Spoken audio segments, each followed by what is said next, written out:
My name is Brandy Ruvalcaba and my sign is a smiley dancer. I'm from Mexico and my native language is Spanish. But in this video, I want to speak in English and at the same time do in Mexican Sign Language. In this video, I want to talk about a beautiful topic which is non-auditory sign language system, but exploring indigenous communication with hands from different parts around the world. There is a fascinating truth hiding the deepest corners on our history. Not all sign language around the world were born of an auditory need. No. In other words, not all sign systems or sign language that exist in the world are designed for the deaf community. No. Around the globe, humanity has created extremely complex structure and codified sign system for different purposes that have nothing to do with deafness, but related with survival rituals and territory sovereignty. From the peak of the Himalayas or the thickets around the Congo or the plains of North America, the voice is sometimes not enough, insufficient, and dangerous or sacred.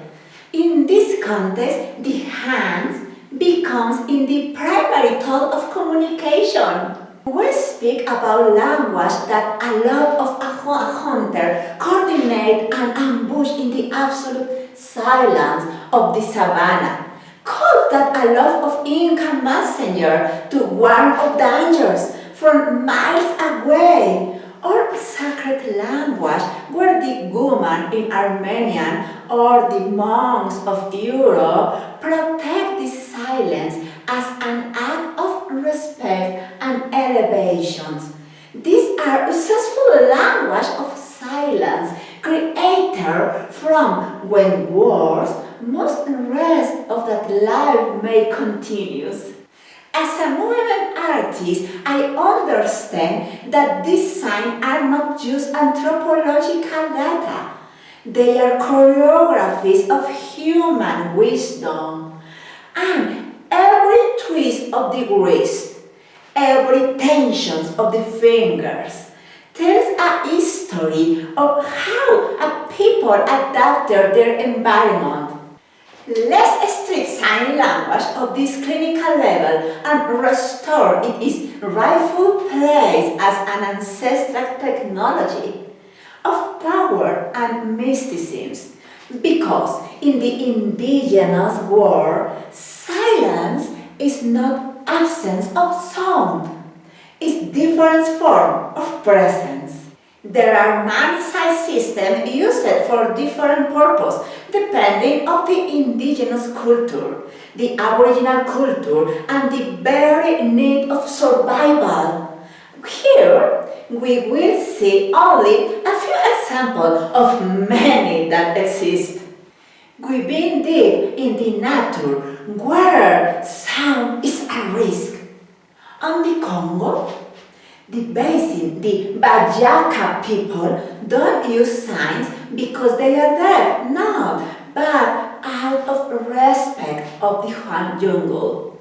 Their signs are small, worn close to the chest, designed to be seen by the predators or animals, but understand of their companions. They indicate the freshman of trade or how long has been since the animal crossed the path. Across the ocean in the Caligari, the San people hunters have codified an astonishing technical precision system. Their hands can describe with surgical precision whether the giraffe is male or the giraffe is for female, whether it's wounded or whether the group should split for an ambush. Here, the sign is the precision tool and extension of the trade of the sun. For example, the sign that the antelope is sign of the direction, it is heading. The following sign is used, this. The hand sign indicates that one of them has found the trail of a group of kudus. Another sign is to tell you to drink water, but not like this, but like this, because in the other way you can die. In the Caroline Island of Micronesia, navigators facing the road of the Pacific developed signs of communicate from canon to canon. Their fingers point the stars invisible behind the clouds and the currents. It's a nautical language and that allows interfleet move as one, guided solely by the movement of their hands close to the horizons. They also have press sailing rituals. There are silence imposed not by the distant, but from the spirit. In the village of Armenia for centuries, there exists a language of breeds, a system where of the hierarchical respect women did not speak from the men, their in-laws. Far from beginning of the limitation, they create a sophisticated and private domestic language that only women share among themselves. In India, sadhus or ascetics who take both absolute silence use sacred mudras for their daily needs. They don't break their meditative state because their hands already contain all the necessary for communication. Plain Indian Sign Language was a sophisticated system of gestural communications used by various indigenous nations of North America. First, the United States. Second, Canada. And third, the north of Mexico, for inter-tree communication and silence hunting. Here, some of the key characteristics are linguistic language. It facilitates understanding among more than 37 different spoken languages from distant language families. Universality. It was primarily used by hearing people, become an universal system across the vast region of more than 2.6 million square kilometers. They had before of the year 1500 years before a different system, drawing and with hands. For example, the sign for drink water was like this. So you put here your hand because this, and you take your water, your drink water.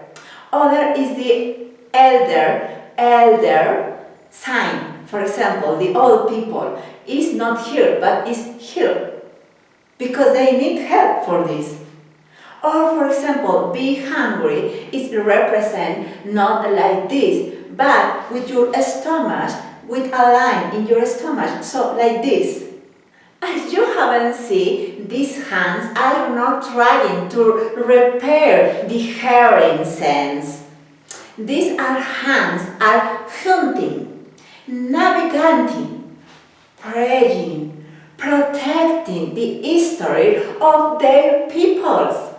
They are indigenous people sign language, born from the land and for the land. Because when man silence, the body finds the true voice. Thank you very much. See you soon.